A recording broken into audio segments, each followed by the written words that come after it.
Bonsoir à toutes et à tous. Merci d'être au rendez-vous de l'information sur la chaîne du développement.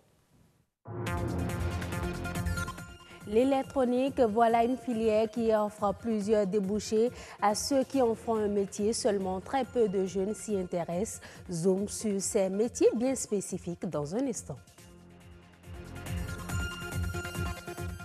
Les jeunes sont de plus en plus intéressés par les métiers de l'image et du son, mais les opportunités d'emploi se font rares. Comment arrivent-ils à s'en sortir? Quelques-uns se confient à nous.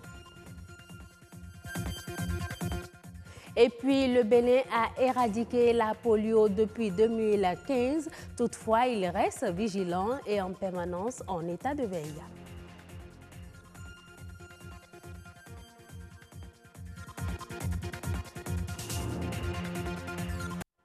Du téléphone portable au poste radio et téléviseur, en passant par les équipements pour l'automobile et l'aéronautique, l'électronique est partout. Au Bénin, bien qu'il existe des instituts de formation dans ce domaine, très peu d'apprenants s'y intéressent. Notre rédaction vous propose un reportage sur le métier.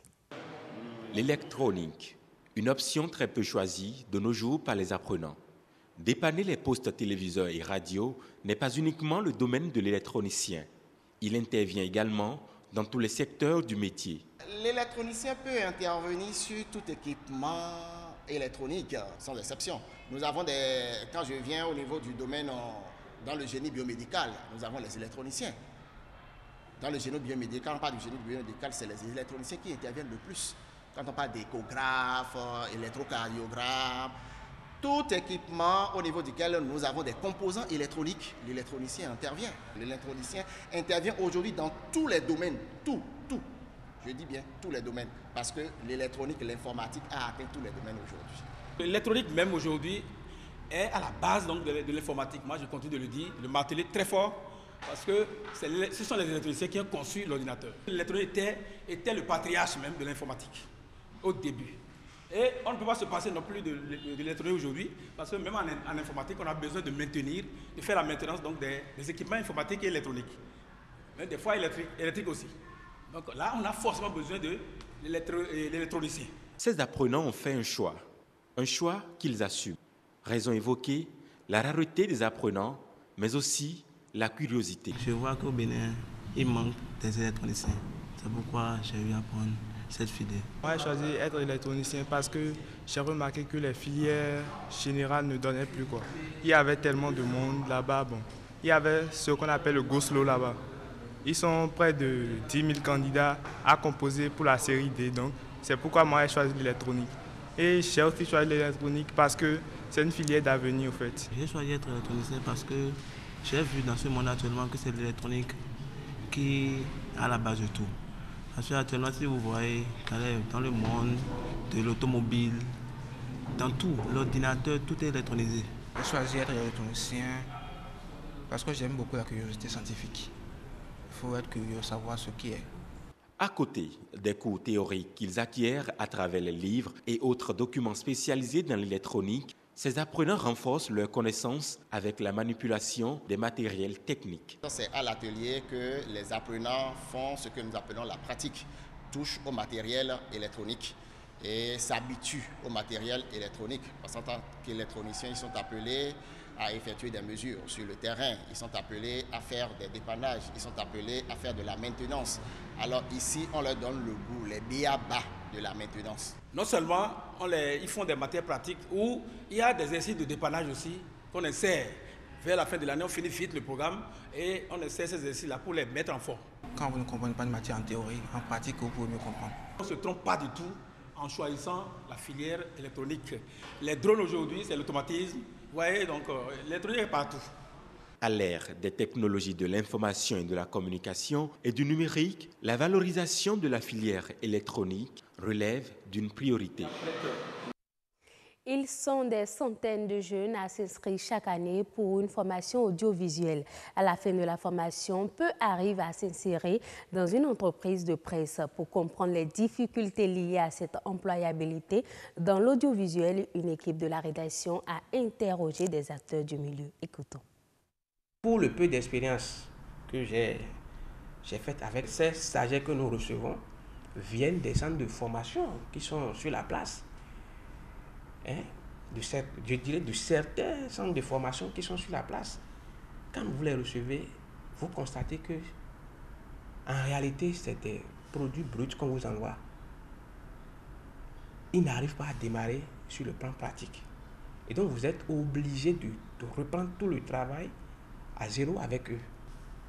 Il faudrait que les responsables d'établissement puissent expliquer aux apprenants que, en matière d'audiovisuel, on n'est pas obligé d'aller travailler pour quelqu'un. Vous n'êtes pas obligé de vous faire recruter, vous n'êtes pas obligé d'être employé avant de gagner votre vie. Travailler quelque part, c'est non seulement les conditions financières, mais beaucoup plus pour moi. Personnellement, je crois qu'il y a les conditions professionnelles. Et si ces conditions ne sont pas remplies, il y a problème. Non seulement vous n'êtes pas bien payé dans notre presse, mais à côté de ça, il y a vraiment des problèmes au niveau de la gestion humaine, au niveau du cadre professionnel. Les écoles de journalisme au Bénin grandissent en nombre, alors que le nombre de chaînes que la HAC autorise chaque année diminue. Mais les étudiants, tout le monde veut paraître à la télé, et donc il y a ce mal-là qui fait qu'on se retrouve dans le journalisme sans véritablement mesurer les demandes sur le terrain. Et le dernier piège, c'est que le journalisme est un métier qui est ouvert à tous et on n'a même pas forcément besoin d'avoir fait une école avant de se retrouver dedans. Si bien que ceux qui ont fait l'école se retrouvent en compétition avec des gens qui n'ont pas fait l'école et qui parfois ont des atouts que ceux qui ont fait l'école n'arrivent pas à donner. Et à partir de ce moment, pour s'imposer, il faut être vraiment quelqu'un qui se remet en cause au jour le jour. Il faut se demander ce que les patrons d'organes qui accueillent nos produits font pour les motiver suffisamment à la tâche. Parce que c'est un secret de polichinelle. Au Bénin, ils sont bons à accueillir des jeunes journalistes, mais on ne les met pas en sécurité de travail. La sécurité de travail qui suggérerait qu'on signe un contrat de travail en bonne et due forme, qu'on les déclare à la Caisse nationale de sécurité sociale pour que ceux-ci se sentent vraiment aguerris et donner le meilleur d'eux-mêmes. En réalité, c'est quoi? C'est la précarité de l'emploi qui fait que quand vous êtes dans ils font 3 mois dans une chaîne A, 3 mois dans une chaîne B, c'est parce que là aussi, les chaînes ont des moyens limités, comme je le disais, de recruter ces jeunes. Alors que ces jeunes ont des potentialités, ils peuvent aussi travailler pour eux-mêmes. Notamment en mettant l'accent sur les productions locales. Ils peuvent faire des capsules, les vendre soit à des chaînes de télévision ou même aujourd'hui utiliser les chaînes de YouTube pour se faire de l'argent. Depuis 2015, le Bénin est déclaré pays libre de la poliomyélite. Malgré ce taux zéro, les vaccinations continuent chaque année. Dans quel objectif? Mathieu Sokenon, Peggy Bagidi est heureuse d'annoncer pour plus de précisions. Le Bénin est certifié pays libre de la polio depuis 2015. 2 années après sa certification, le pays n'a toujours enregistré aucun nouveau cas de cette maladie invalidante et mortelle dont le mode de propagation reste l'eau, les aliments contaminés et la contagion. Beaucoup plus les enfants de la naissance jusqu'à l'âge de 15 ans, c'est la cible de prédilection. Rarement les adultes, on n'en a pas décrit des cas. Et c'est une maladie, quand ça commence par la boiterie. Il s'agit d'un enfant qui marchait correctement et qui, à la suite peut-être d'un faux pas ou au cours d'un jeu, n'arrive plus à marcher correctement. On commence le traitement, mais c'est la paralysie qui finit par s'installer et définitivement.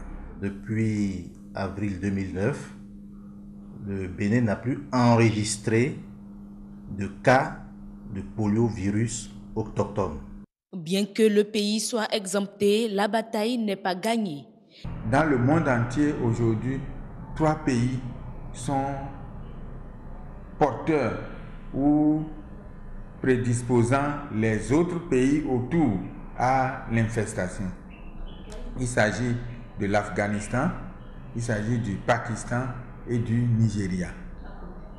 Nous sommes à côté du Nigeria, ce qui fait que notre risque demeure. Lorsque vous êtes déclaré exempt de la circulation du poliovirus sauvage, vous conduisez encore les campagnes de masse au moins 2 fois par an pendant encore 5 autres années. Dans le cadre du dispositif mis en place par l'Organisation mondiale de la santé, on ne déclare pas au niveau d'un seul pays l'éradication de la polio. Ça doit se faire au niveau de la région. Cette lutte commune entre États a permis de baisser de plus de 99% le nombre de cas de polio, passant de 350 000 à 37 cas en 2017 dans plus de 125 pays d'endémie. C'est le fruit de l'exécution d'un plan d'action conséquent. Lorsque l'enfant naît, le calendrier qui correspond à la lutte contre la poliomyélite, c'est de lui donner 2 gouttes de ce vaccin dès la naissance. Et quand il a 6 semaines de vie, on lui donne 2 gouttes encore. À 10 semaines, c'est-à-dire 2 mois et demi, on lui donne encore 2 gouttes. Et à 14 semaines, c'est-à-dire 3 mois et demi, on lui donne encore 2 gouttes. Et si nous arrivons à faire normalement les 4 administrations-là, on est sûr qu'on a protégé notre enfant. Dans le cadre maintenant des journées nationales de vaccination contre la polio, on va de 0 à 5 ans. Et vous savez que chaque année, on organise au moins 2 passages. Du côté des personnes déjà atteintes, il faut croire dur comme fer en l'espoir de l'amélioration des conditions de vie. Estimée à 4,2% en 2017, la croissance économique de Madagascar devrait s'accélérer à 5% en 2018. C'est l'une des principales conclusions de la mission effectuée du 14 au 28 mars 2018 par une équipe du Fonds monétaire international. Le FMI prévoit également que l'inflation va reculer progressivement pour s'établir en dessous de 8% d'ici fin 2018 après une augmentation de 9% en 2017 en raison des chocs climatiques. En Arabie Saoudite, les autorités ont lancé un ambitieux programme pour diversifier les sources d'énergie.